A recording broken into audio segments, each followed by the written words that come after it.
جاتی ہے۔ دوسری شہوت ہے شرمگاہ کی، یہ نہایت ہی خطرناک ہے جو زنا تک لے جاتی ہے، اور یہ شرمگاہ کی شہوت انسان کو تباہ و برباد کرتی ہے۔ حدیث رسول ہے، میرے آقا صلی اللہ علیہ وسلم نے فرمایا جو زنا کرتا ہے اس وقت اس کا ایمان اٹھا لیا جاتا ہے۔ ایمان کے ساتھ کوئی زنا کر ہی نہیں سکتا، ایمان کی حالت میں کوئی زنا میں مبتلا ہو ہی نہیں سکتا۔ جس وقت وہ زنا میں مبتلا ہو اس کا ایمان اٹھا لیا جاتا ہے۔ یہ اسلام میں سب سے سنگین جرم ہے، سب سے بھیانک گناہ ہے، بلکہ بعض حدیثوں میں ہے کہ جب کوئی اجنبی مرد اور اجنبی عورت جن کا کوئی اسلامی تعلق نہیں ہے، رشتہ نہیں ہے، وہ جب تنہا ہوتے ہیں اور خواہشات نفسانیہ ان کی ابھر آتی ہیں، شہوت باہر آتی ہے، تو اللہ کا عرش بھی ہلنے لگ جاتا ہے۔ یہ اتنا بڑا بھیانک گناہ ہے۔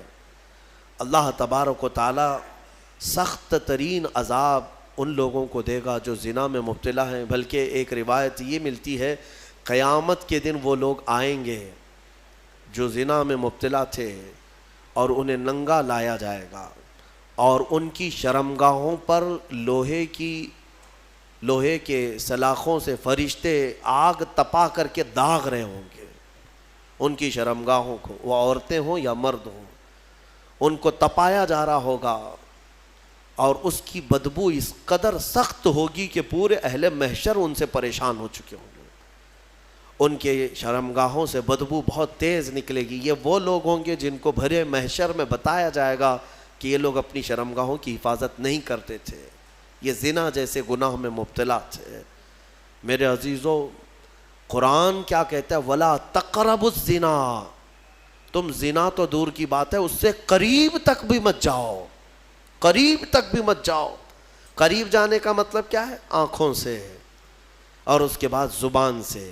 انسان یہاں سے قریب ہوتا ہے، ایک اجنبی مرد کسی کو دیکھتا ہے، عورت کو، یہاں سے شروعات ہوتی ہے، پھر بات چیت کرتا ہے، یہ ڈبل شروعات ہے، اور اسی سے میرے مولا نے قرآن میں روکا ہے۔ تم اگر ابتدا میں ہی اگر رک گئے تو بڑے بھیانک جرم سے بچ جاؤ گے۔ اور زنا کرنے والے پر 15 عذاب ہیں، 15 عذاب، 5 دنیا میں دیے جائیں گے، 5 قبر میں اور 5 قیامت کے دن۔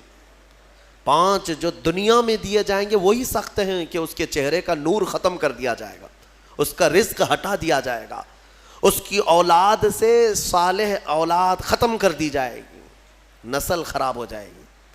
زنا کے جو 5 عذاب ہیں دنیا میں وہی سخت ہیں، چہرہ بگڑ جائے گا، بارونق نہیں ہوگا چہرہ، بے رونق ہو جائے گا، رزق میں کٹوتی، بے برکتی آ جائے گی۔ ان تمام چیزوں سے مومنین اپنے آپ کو بچائے رکھیں۔ یہ سورہ مومنین ہے، اور اس کے بعد سورہ نور کی ہم نے تلاوت کی۔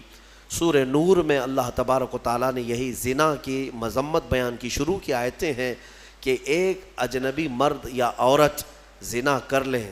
زنا کیا چیز ہے؟ غیر شادی شدہ مرد اور عورت کا ملنا اور اپنا جسمانی سکون حاصل کر لینا یا شہوات نفسانیہ کو پورا کر لینا، یہی زنا ہے۔ تنہا ہو جانا، ایک دوسرے کو چھو لینا یا ایک دوسرے کے ساتھ وقت بتانا، گزارنا، جمع کرنا، یہ زنا کے تمام مبادیات کے ساتھ ساتھ ہے۔ اللہ فرماتا ہے الزانیۃ والزانی فاجلدوا کل واحد منہما 100 جلدہ۔ مرد اور عورت دونوں جب زنا کر لیں تو اللہ فرماتا ہے 100 کوڑے مارے جائیں گے انہیں۔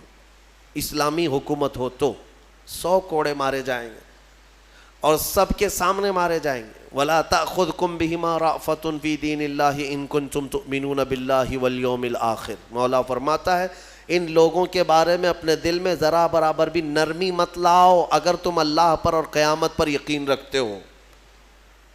اور ان کے عذاب کو وَلْيَشْهَدْ عَذَابَهُمَا طَائِفَةٌ مِّنَ الْمُؤْمِنِينَ، ان دونوں کی سزا پر سارے مومنین کو گواہ بناؤ۔ سب کے سامنے یہ سزا دی جاتی ہے، لیکن یہ سزا دینا آسان بھی نہیں ہے۔ کوئی آ کر کے ایرا غیرہ بول دیا کہ فلاں زنا کر رہے تھے تو قاضی صاحب فوراً کوڑے مروا دیں گے یا سنسار کر دیں گے، ایسا نہیں ہے۔ 4 گواہ کا ہونا ضروری ہے، جنہوں نے ایسا دیکھا ہو جیسے سوئی میں دھاگا پیروتے ہوئے دیکھا ہو، اور چاروں جو ہے وہ شرعی گواہ ہوں، ہاں تب جا کر کے یہ زنا کا ثبوت ہوتا ہے، پھر اس کے اوپر سزائیں ہوتی ہیں۔ بہرحال یہ ایک بھیانک جرم ہے، اللہ تعالیٰ اس سے ہماری حفاظت فرمائے۔